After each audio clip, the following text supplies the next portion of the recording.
Hello student, मैं प्रशांत Kanoje, assistant professor जुलाजी, government नागरिक कल्याण महाविद्यालय नंदिनी नगर, अहिवारा, दुर्ग, छत्तीसगढ़। आज इस वीडियो में हम बीएससी पार्ट 1 के पेपर फर्स्ट के यूनिट 3 का chapter life cycle of Obelia को डिस्कस करने जा रहे हैं। सबसे पहले इसका क्लासिफिकेशन देखते हैं। ओबेलिया को फाइलम सिलेंट्रेटा के अंतर्गत रखा गया है।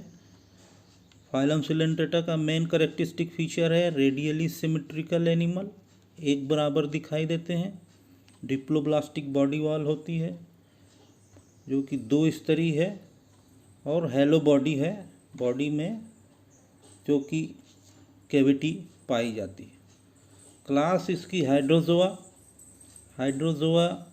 जिसमें कि 2 ज़ोआइड्स पाए जाते हैं, पॉलिप्स और मेड्यूसा। ऑर्डर जो है हाइड्रोइडिया। इस ऑर्डर के अंतर्गत सब ऑर्डर लेप्टोमेड्यूसी पाया जाता है।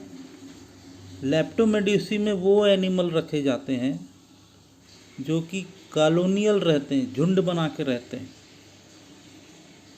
और इसमें इस क्लासिफिकेशन में ओबेलिया को रखा गया है। ओबेलिया का इम्पोर्टेंट कैरेक्टर हम जब देखते हैं, यहाँ पे पहला है Obelia is marine animal. Marine का मतलब होता है समुद्री जल में पाए जाने वाला एनिमल होता है। सेकेंड कैरेक्टर है ओबेलिया इज़ डिप्लोब्लास्टिक एनिमल, अर्थात बॉडी वॉल जो है द्विस्तरीय है, 2 लेयर की बनी हुई है। पहला होता है एक्टोडर्म, दूसरा होता है एंडोडर्म, और बीच में इसकी मीजोग्लिया। इसका मतलब ये डिप्लोब्लास्टिक, एक्टोडर्म, एंडोडर्म और मीजोग्लिया।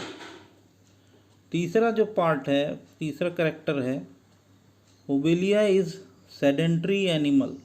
सेडेंट्री का मतलब होता है एक जगह पर रुक कर, एक जगह पर चिपक कर अपनी पूरी की पूरी लाइफ वो गुजारता है। It is commonly known as sea fur. इसको सी फर के नाम से जाना जाता है। ओबेलिया जो कि एक ब्रांच्ड कॉलोनी के रूप में रहता है, जिसमें यदि हम देखें तो इसमें इसकी पूरी की पूरी कॉलोनी जो है ब्रांच्ड है। ये एक हाइड्रोराइजा, इसको बोलते हैं हाइड्रोराइजा, हाइड्राइड, पूरी हम हाइड्राइड कॉलोनी का स्ट्रक्चर ले रहे हैं, इसको बोलते हैं हाइड्रोराइजा। हाइड्रोराइजा जो है एक हाइड्रोकैलकुलस से आगे की ओर एक तनानुमा संरचना में निकलता है। पूरी कॉलोनी जो है प्लांट लाइक स्ट्रक्चर में दिखाई देती है, जिसमें 2 भाग पाए जाते हैं। एक होता है सीनोसार्क, जो कि एक नली की आकृति का जीवित भाग होता है, लिविंग भाग होता है, जो कि हेलो सेलुलर ट्यूब का बना होता है, और ये बाहरी कोशिकी स्तर एक्टोडर्म और भीतरी एंडोडर्म का बना होता है। इन दोनों के बीच में मीजोग्लिया पाया जाता है। दूसरा पार्ट होता है पेरिसार्क का, इसको बोलते हैं पेरिसार्कर एन्यूलाई। पेरिसार्क होता है जो कि निर्जीव होता है, नॉन लिविंग हार्नी मेम्ब्रेन का बना होता है। यह पारदर्शक एवं प्रोटेक्टिव आवरण होता है। यह पेरिसार्क एक्सोस्केलेटन की तरह कार्य करता है। एक्सोस्केलेटन की तरह कार्य करता है। इस पूरी कॉलोनी में 2 ज़ोआइड्स पाए जाते हैं। पहला होता है पॉलिप्स, दूसरा होता है मेड्यूसा। पॉलिप्स जो है पॉलिप्स जो है इसका न्यूट्रिशन भाग बनाता है, पॉलिप्स, ये पॉलिप्स कहलाते हैं, जो इसको पूरे के पूरा एक एसेक्सुअल पार्ट को कवर करता है। दूसरा होता है ब्लास्टोस्टाइल, ये पूरा भाग जो है ब्लास्टोस्टाइल कहलाता है, जिसमें गोनोपोर, गोनोथिका, ब्लास्टोस्टाइल पाए जाते हैं। इससे मेड्यूसा बाहर निकलते हैं और यह मेड्यूसा जो है इसकी लाइफ साइकिल को फिर से आगे बढ़ाते हैं। अब अपन लेते हैं इनकी कंप्लीट लाइफ साइकिल। ओबेलिया जो कि इसके जीवन चक्र में अलैंगिक पॉलिप्स और लैंगिक मेड्यूसा दोनों पीढ़ियां पाई जाती है। जीवन चक्र को पूरा करने के लिए इन दोनों पीढ़ियों का नियमित एकांतरण होता है, रेगुलर अल्टरनेशन ऑफ जनरेशन पाया जाता है पॉलिप्स और मेड्यूसा का। मेल और फीमेल मेड्यूसा अलग अलग पाए जाते हैं। ये देखो, ये मेल,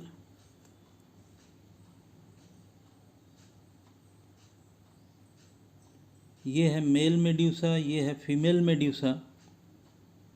मेल से स्पर्म निकलता है, फीमेल से ओवम निकलता है और दोनों में फर्टिलाइजेशन होकर ये जाइगोट का निर्माण होता है।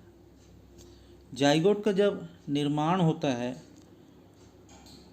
और इसमें फर्टिलाइजेशन हमेशा क्रॉस फर्टिलाइजेशन होता है। मेड्यूसा में जब युग्मकों को मुक्त करने के बाद तुरंत ही उनकी मृत्यु हो जाती है, अर्थात जैसे ही फीमेल से ओवा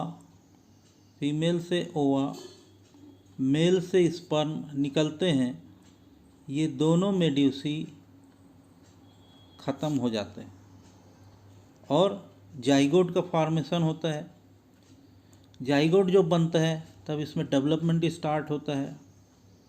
इस जाइगोट में होलोब्लास्टिक क्लीवेज होता है, जिसके फलस्वरूप कोशिकाओं का डिवीज़न होता है, जिसमें 2 सेल स्टेज, फिर उसके बाद 4 सेल स्टेज, ऐसे बहुत सारे सेल का स्टेज बनती है।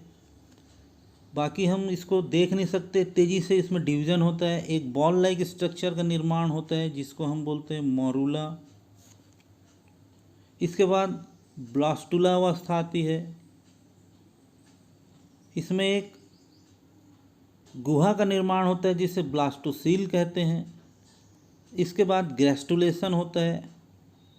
गैस्टुलेशन में फर्स्ट ब्लास्टोमियर का निर्माण होता है आंतरिक सतह पर, यहीं पर। फिर दूसरी प्रक्रिया में ब्लास्टोसील बनती है और यह जो एम्ब्रियो है सॉलिड गैस्टुला में कन्वर्ट हो जाता है, जिसकी बाहरी सतह एक्टोडर्म और आंतरिक लेयर एंडोडर्म कहलाती है। इसके पश्चात गैस्टुला जो है अपनी लंबाई में बढ़ता है और एक्टोडर्म में सीलिया का निर्माण होता है और यह free swimming ciliated planula larva का निर्माण करता है। प्लेनुला का अगला सिरा अपेक्षा चौड़ा होता है पिछले सिरे की अपेक्षा, और शीघ्र ही इसमें अंदर की ओर एक गुहा का निर्माण होता है जिसे एंट्रॉन करते हैं। इस प्लेनुला के अंदर एक कैविटी बनती है जिसको हम कहते हैं एंट्रॉन। इसके अलावा संवेदी नर्व्स, ग्लैंडुलर सेल्स का भी निर्माण होता है। कुछ समय स्वतंत्र जीवन व्यतीत करने के बाद यह प्लेनुला लार्वा जल में नीचे डूब जाता है, पानी में अंदर प्रवेश कर जाता है और अपने अगले सिरे से किसी पत्थर, लकड़ी या समुद्र की किसी ठोस पदार्थ से चिपक जाता है और इसमें मेटामॉर्फोसिस प्रारंभ होता है। इसका प्रारंभिक सिरा चिपकने के लिए बेसल डिस्क और दूरस्थ स्वतंत्र सिरा मुख सहित टेंटिकल्स का निर्माण स्टार्ट कर देता है। अब यह लार्वा सामान्य पॉलिप्स के समान दिखाई देता है। अब इसे हाइड्रूला कहा जाता है। क्या कहा जाता है? हाइड्रूला। अब इसमें बडिंग स्टार्ट होती है। ओबेलिया जैसे एक स्थान से व्यतीत करने वाला जंतु है, ये हाइड्रूला जो है सेटल हो गया है। अब इसमें बर्ड्स का निर्माण होता है और इसे कहते हैं हाइड्रूला बडिंग। और हाइड्रूला बडिंग के द्वारा इसमें इसके पूरे शरीर का निर्माण होता है, बर्ड्स का निर्माण होता है। फिर से पॉलिप्स और मेड्यूसा का निर्माण होता है।